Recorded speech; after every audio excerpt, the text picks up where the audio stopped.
everyone. I hope that you are having a fabulous evening. Welcome to Michelle's Inspiration Hour, and I am Michelle Henderson. And I hope that as you listen to each episode of this podcast, I hope that it sparks an inspiration in your life.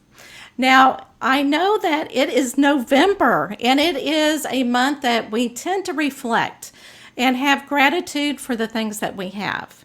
And it's very, very easy to think about those wonderful things that you have in your life, all the wonderful memories. It just kind of makes you feel so good and so happy.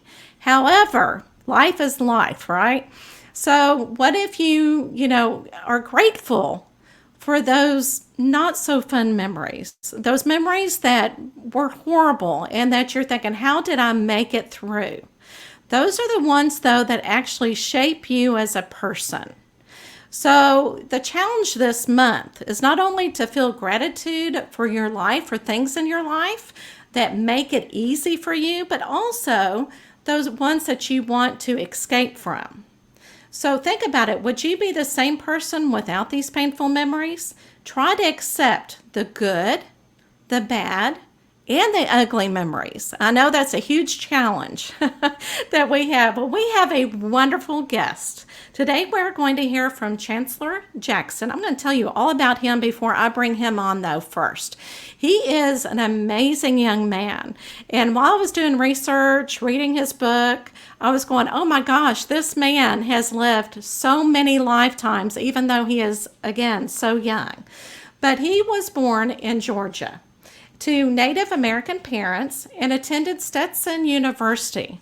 For 9 years, he played football at a high school and at the collegiate level.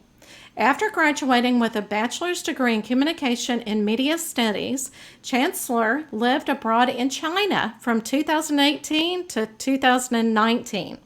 Chancellor fell into writing after his traumatic experience of being arrested and detained in Beijing for 14 days.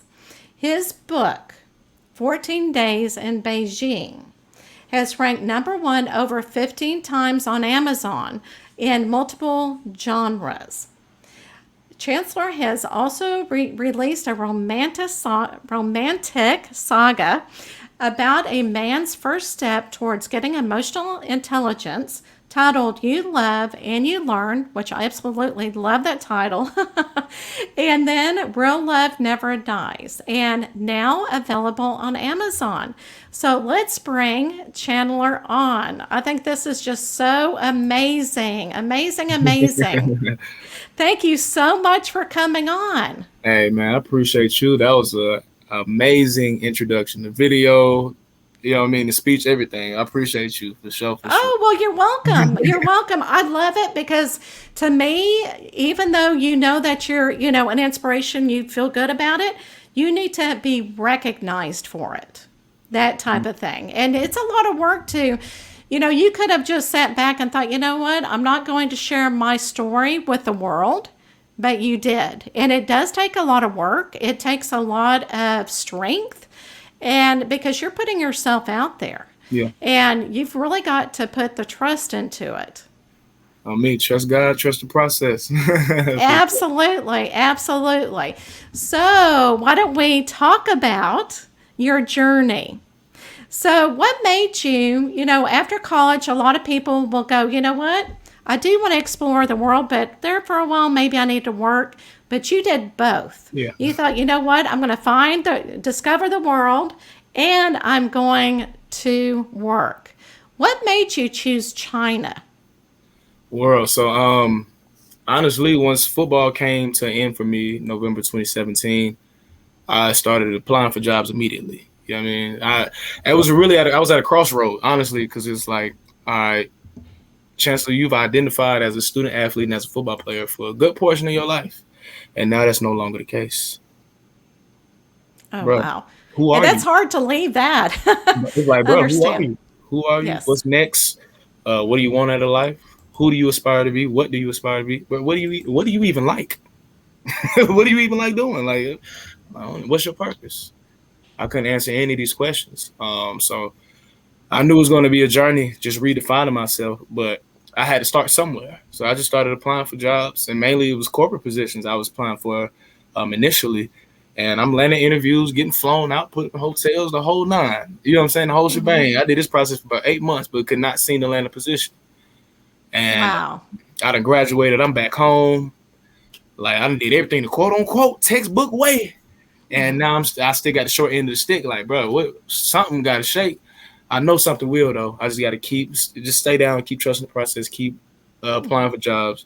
If I throw in the towel now, if I quit, I'll never be shit. So that's not an option. So just continue to apply and just revamped my job searching process. I'm like, clearly corporate might not be for you, bro. You might need to look into something else because you've been at this for months and it ain't nothing done shook.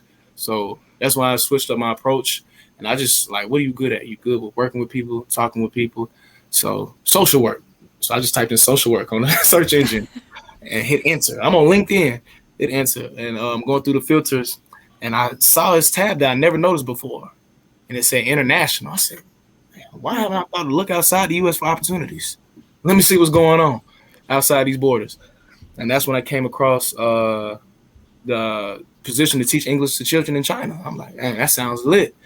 Read the description. I'm like, okay, I feel I can do this. That's how I was applying for most of the jobs anyway. I ain't got no experience. I'm like, okay, I feel I can do this. Bet I'm going to apply for it. So I'm like, okay, I feel I can do this. What's the requirements? Bachelor's degree, no matter what your degree is in, clean background, native English speaker. All right. How do I sign up? All I got to do is submit a resume. But ain't number 2 clicks of a button. Boom, boom. I go on by my search. You know what I'm saying? Hear back from the recruiter like a day or two later. We set up an interview, do the interview. A few more days pass. And she reaches back out to me. It's like, yeah, we want to move forward with you as a candidate. It's the first job to tell me yes after 8 months of applying and being told no. It's no ifs, ands, or buts about it. This is where I'm supposed to go. This is where you know what I'm saying? This is what we finna do. And most people like, dang, that's still like a major jump. Like, I still, you know what I'm saying? It's still when I still have been on, you know what I'm saying, on the fence about it. But it's like, man, just me being me, and having high expectations for myself, I knew I wanted to do something extravagant and like no other as far as the first job after graduating from college. And I felt like, okay, this is it right here. And in addition to that, being told no over and over and over and over and over again. I'm telling you, hanging your hopes up on this one job. You think it's going to be it. And nah, it's like, damn, bro, it's just that reassurance. Okay, finally, somebody's willing to bet on me. You know what I'm saying? I ain't got all the experience. Oh, absolutely. Somebody's willing to bet on me for sure. And you know, playing football, you were very successful at that. So I know it's probably a learning curve for you to go, what? These people are saying no? Actually, you know, exactly. Ironically, my football journey was very similar. Like everything about me, it's the reason why I am. I'm just down to earth, humble. You know what I'm saying? Just a resilient individual because nothing has been a breeze and nothing has been easy. Football is my first passion and first love, for sure. Right. Nothing was peaches and cream. I ain't start playing football till 13 years old, 8th grade. Most people been playing football since they was 4 and 5. So that's a lot of development that I'm lacking as far as physically and mentally. You know what I'm saying? Right. When it comes to playing this sport. So my first year, I ain't even play for real just because it took me that whole year just to catch up to the speed of the game, get used to the speed of the game and the knowledge of the game and the specific position I'm trying to play. So it took me a year just to get that down packed. Okay, now I'm a freshman in high school. I'm starting on the freshman team for sure. I done caught up to speed. Boom. Sophomore year, I'm starting on JV. Boom. Junior year, I feel like I'm ready to play varsity. My coaches don't see that fit. They put me back on JV. Now, this is the first set of adversity. This is the second bit of adversity I face with this sport that I love and that I'm passionate about and I want to pursue to the fullest. So they trying to put me back on JV as a junior. And I'm like, I can't really play JV as a junior. Like, your junior year, this is the time you really need to go crazy and get all the film you can get so it can help prepare. It'll be great preparation for your senior year. But, hey, I got to trust the process. I can't transfer. If I quit, I'll never be shit. So that's not an option. That's true. Like, yes. Hey, yes. I got to stay down. And you know what I'm saying? I just got to grind. And that's exactly what I did. And I was going crazy on JV my junior year. I'm averaging 2-3 picks a game. Don't throw it back here. Throw it someplace else. Run the ball. Do something else. Don't throw it back here. Then they finally moved me up to varsity towards the end of the season. My first game on varsity as a junior, I pick out the number 2 quarterback in the nation. After that, stamp, sign, seal, deliver. All right, my boy, you official. You certified. We, you know what I'm saying? We could trust you on the field. Now, this is towards the end of junior year. Now we're going into senior year. They moved me to. I played in the secondary my whole career. So I started off at free safety, and then I moved down to strong safety. We ran a 30-stack defense, so I'm pretty much an outside linebacker, and I played that for 2 years. And now my last year, we want to move you to the island, put you at corner. Now this is all in the same position group, all 3 positions, but all of them, depending on the defense you're running, is different forms of development that you have to learn for this position specifically. So this pretty much was my whole career, just playing catch up. And then when I get up to speed, okay, something else changes. Now I gotta, but hey, I'm resilient. This is something I want to do. I'm passionate about it. It is what it is. Especially if I'm gonna play, hey, but I don't give a put me whatever. You know what I'm saying? And that is the most difficult thing, and that's so, like you said, you trusted the process, and after you graduated, you thought, you know what, I need a life. Yeah. So you decided to go to China, and you learned probably the biggest thing on life that anybody can learn. So, and I know it's really hard for you to think back and say, you know what, I should be grateful for, what I experienced, because you probably grew up a little bit there as well. So can you kind of tell people, you went there to be an English teacher, starting out brand new, you're thinking this is a brand new life, and then somebody starts knocking on your door. And I know we don't want to tell too much because they can always get your book and read it that way, but kind of explain, I know many years of football doesn't prepare you for what you went through. So just kind of summarize what exactly what happened when you heard that knock on the door. Yeah, so I entered China on October 10th, 2018. My contract is set for a year. So the next time I'm going to be leaving this place is October 10th, 2019. But halfway through, I only did 6 months because, I'm saying, halfway through, things hit the fan. But prior to getting locked up, I just want to touch on this. China was the best experience, hands down. Even including the incarceration, because that's only 14 days in comparison to 6 months. Right. Talking about 2 weeks versus the whole. That good outweigh that bad by a landslide. So overall, amazing experience. Truly, truly amazing. I encourage everybody to live abroad someplace else, especially live someplace that you've always been fond of. In the introduction to my book, I flash back to a table conversation I'm having with my family at breakfast. My mother asked my brother and I, what's 3 places in the world y'all want to go? China. Why China? That's where everything's made. That's the only logical reason. So it's like I already had interest of going to this land, and now that it is tested years later, oh yeah, this is going to be a journey. And it was. It was an absolutely great, great journey. People's amazing, best customer service I ever received, hands down. I enjoy working with the kids. Of course, kids are kids no matter where you go. Kids are kids. That's true. Out there, hey, kids are kids. But we had class lit, meeting other foreigners. The food was absolutely amazing. Nothing like the American Chinese food we have here. Nah, 2 completely different cuisines. But and then just expand, exploring Beijing. I'm from Atlanta, bro. I'm from Atlanta. Now I'm in a whole completely different world essentially. So it was just an adventure. Every day was an adventure. Then on April 4th, 2019, I'm finna get ready to head out to an event to meet friends and colleagues. And before I go, I'm like, hey, I'm a pregame. And for those that don't know what pregaming is, let's say you and a group of friends or family members, whoever, y'all was like, oh, we finna go out to the club and go out partying. We finna go out and have a good night. But before we go out, let's meet at so-and-so house first and let's turn up at their house. Then we gonna go out and have even more fun. So I was in the apartment by myself, pre-gaming, drinking some Chinese liquor, smoke some cannabis on my little silver pipe that I'm not too fond of despite it getting the job done. Get done, pre-gaming, getting dressed, hear a knock at the door, curious to see who it is, look through the peephole, and there stood 3 officers from the Beijing police. Instantly, heart sank to my stomach. I'm sick, like, oh Lord, what they doing here? Scramble, put everything up. They enter, and I open the door, they enter, question me about drugs. I'm from Atlanta. This is the city of finesse. You live by the finesse, you die by the finesse. So He asked me about drugs. I'm like, bro, I don't know what you talking about. Drugs? Nah, bro, you got me confused with somebody else. Passport? You might need to see my passport. So go grab my passport and other documentation, bring it to him to look over. Minutes pass. Another officer enters the apartment with something in his hand. And essentially, it's a drug test right there on the spot. And I was right then and there, I was like, oh, yeah, it's over with. So I do the drug test, fail the drug test, of course. Right. Right. At this point, Absolutely. like 8 people in the apartment. One of them speaks English fluently, and he's questioning me about failing the drug test, who I get the weed from, when's the last time I smoked. You know what I'm saying? They're just trying to see if he can get any information, additional information out of me. Now, like I said before, I'm from Atlanta, the city of finesse.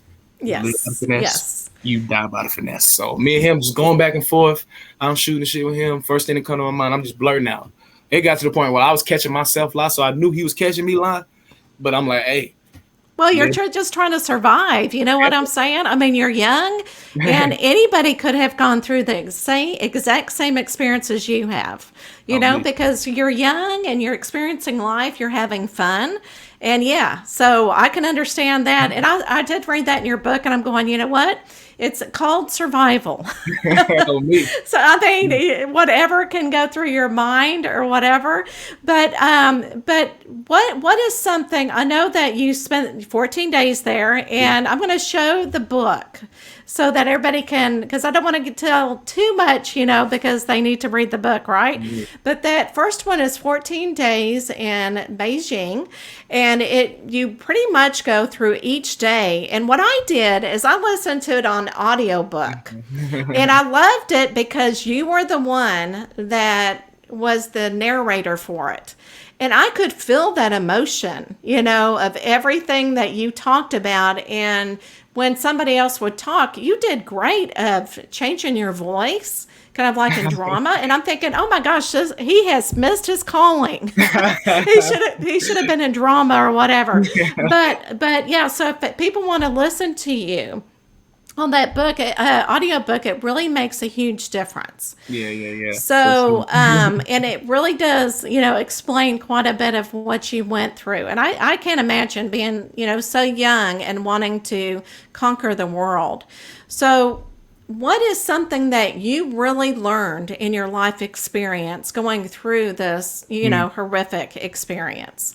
The main thing is to know that everybody faces adversity. We will all face adversity multiple times along our life journey. But just know that adversity introduces a man to himself or a woman to herself. Never let no hard time humble us. You know what I'm saying? Just double up. Take what you need to take away from this situation and grow. Don't hang your head over it. Don't tuck your tail between your legs. No. You know what I'm saying? It's okay. Learn from it. Move on. And if you can, man, try to make something positive. Turn it into a positive. You know what I'm saying? And secondly, do your research before you travel anywhere. You do your thorough research. Before you go anywhere. And mainly when football came to an end, I was sitting there asking myself all those questions. I couldn't answer. It took all of that. Applying for jobs, getting told no, finally getting told yes. Job just happened to be on the other side of the world, going out there, living my best life, falling on my face, getting locked up, deported from the country, back in America, and I'm back to square one all over again, just like when football ended. And I'm asking myself the same questions. It took all of that, and it was like, okay, but the only difference is now you have a little momentum and a little experience in something in the field. So the field just so happens to be education, and with you being overseas doing it, bro, that's going to open up doors for you. That's going to open up doors for you. You need to utilize that and utilize the rest of your skill sets. So just got back into education. I fell into coaching football. I wasn't even trying to do that. They like, you trying to coach? Hey, I can do that for sure. Hey, bro, you should write a book about your experience. That's a great idea. I don't even know where to start. But I can do that. I'm just trying stuff, and I'm just learning. I'm good at a lot of different things. So it's like everything that I have going on now, the person that I am now, and I can sit here and elaborate and tell you in depthly. It took all of that. It took that whole journey just for me to find myself and re-identify myself, and you present to you the spirit that you see right now. Oh, I think that's, and I bet, and I know, okay, this is a no statement, not I bet. I know that the students that you are teaching in football and you're teaching in education, I know that they respect you. Oh yeah. Because yeah, especially because you tell the truth, you speak your truth, and I think that a lot of people can learn from you because of it. And I love that you became a writer. And while I was doing research on you, you're like a coach Mhm. that teach other people know how to publish and Mhm. edit as well. And I thought, good for you. Amen. So, and I don't know, do you think going through this experience, do you think you would have been a writer before? Oh, no. Everything I'm doing right now, you couldn't tell me I was gonna be doing. What? You couldn't even tell me. I had no clue. I'm like, bro, what is next? I don't know. I have no clue what's next. I don't know. Right. And I understand. And writing is difficult. It really is. And you do actually need somebody to kind of help you through the editing process, Yeah, yeah. a lot of times. And so good for you for finding that part of yourself that you can share with the world, because it does. It just kind of, you have a story to tell. And I think and plus two others about love. Yeah. On So, me. so what is an inspiration statement? Okay, and just about anything in life in general. Would you tell anybody, or what is your Yeah, yeah, inspiration? yeah, yeah. So I got a little saying. It's a quote that's by Nipsey Hussle. It's a rapper from South Central Los Angeles. But serial entrepreneur, all in all. Rapping and clothing is his bread and butter, but that man he had his hands dipped in a lot of different fields. But the quote goes, long-winded, running through this life like it was mine. Never settling, but setting every goal high. 1,000 burpees on the path to my own self-destruction or success. But what's a mistake without the lesson? You see, the best teacher in life is your own experience. And none of us know who we are until we fail. They say every person is defined by their reaction to any given situation. So who would you want to define you? Someone else? Or yourself? Whatever you choose to do, homie, give your heart to it and stay strong. I love it. Absolutely love it. The words from Chancellor. Awesome. Okay, are you ready for the last question of the day? Let's do it. All right, let's do it. Let's spin it. Awesome, awesome.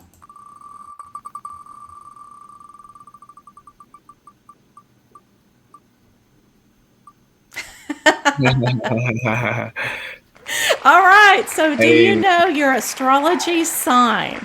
Sagittarius, Sag gang, let's go. I'm sorry, wait, let me remove this real quick. Say it one more time. Sagittarius, Oh, you are. Okay, so do you know much about the characteristics of being a Sagittarius? very blunt, outspoken, gonna keep it real with you. Natural born leaders. Um,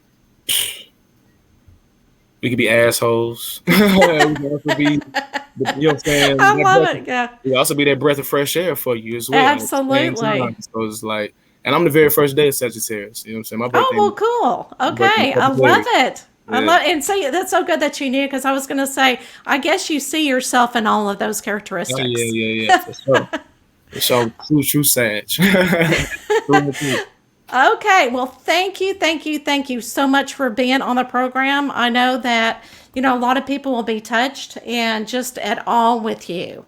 Again, thank you so much. I appreciate So you. stick around backstage because we'll have a little talk and I'll say goodbye in just a few minutes, okay? For So sure. hang in there. All right, so you heard it here first. Chandler is such an inspiration. And remember that this month is Gratitude Month, and think about all of the things that you had to go through and find the inspiration. So I hope that you have a wonderful week and get inspired and change the world and tell people your story.